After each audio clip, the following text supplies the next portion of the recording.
السلام عليك أيها النبي ورحمة الله وبركاته. ഷഅബാനിലെ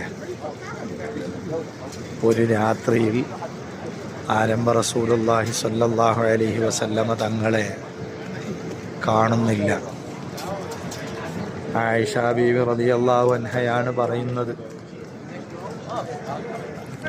രാത്രി സമയത്ത് മുത്തുനബി സല്ലല്ലാഹു അലൈഹി വസല്ലമ തങ്ങളെ കാണാതെ വന്നപ്പോൾ പരതി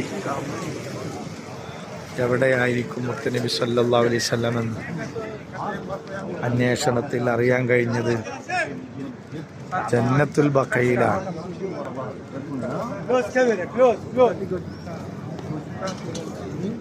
ജന്നത്തുൽ ബഖയിൽ മുത്തുനബി സല്ലല്ലാഹു അലൈഹി വസല്ലമ രണ്ട് കൈകളും ഉയർത്തി ദുആ ചെയ്തുകൊണ്ടിരിക്കുകയാണ്. ആ ബഖയിലേക്കാണ് ഈ ബറാഅത്ത് ദിവസത്തിൽ സുബഹിയുടെ ശേഷം ഗേറ്റ് തുറന്നിട്ടുണ്ട്. സിയാറത്തിന് വേണ്ടി പോവാണ്.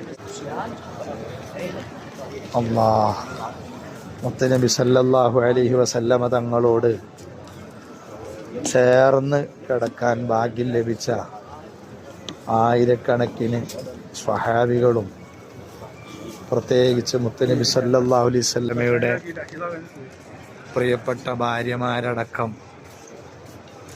അനുയായികൾ, സ്വഹാബികൾ എല്ലാവരും അന്ത്യവിശ്രമം കൊള്ളുന്നതാണ്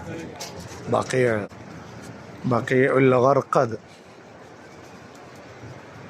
മഹാനായ ഉസ്മാൻ ബിൻ അഫ്ഫാൻ റളിയല്ലാഹു അൻഹു, മൂന്നാം ഖലീഫ, അങ്ങനെ തുടങ്ങി പ്രിയപ്പെട്ട മകൾ ഫാത്തിമ ബീവി റളിയല്ലാഹു അൻഹ അടക്കമുള്ള 4 പെൺമക്കളും. അല്ലാഹ്, കവാടത്തിലൂടെ പ്രവേശിച്ചാൽ വലതുഭാഗത്ത് കാണുന്നതാണ് ഫാത്തിമ ബീവി റളിയല്ലാഹു അൻഹ. അൽഹംദുലില്ലാഹ്, റുഖയ്യ, ഉമ്മു കുൽസൂം, സൈനബ റളിയല്ലാഹു 3 പെൺമക്കൾ.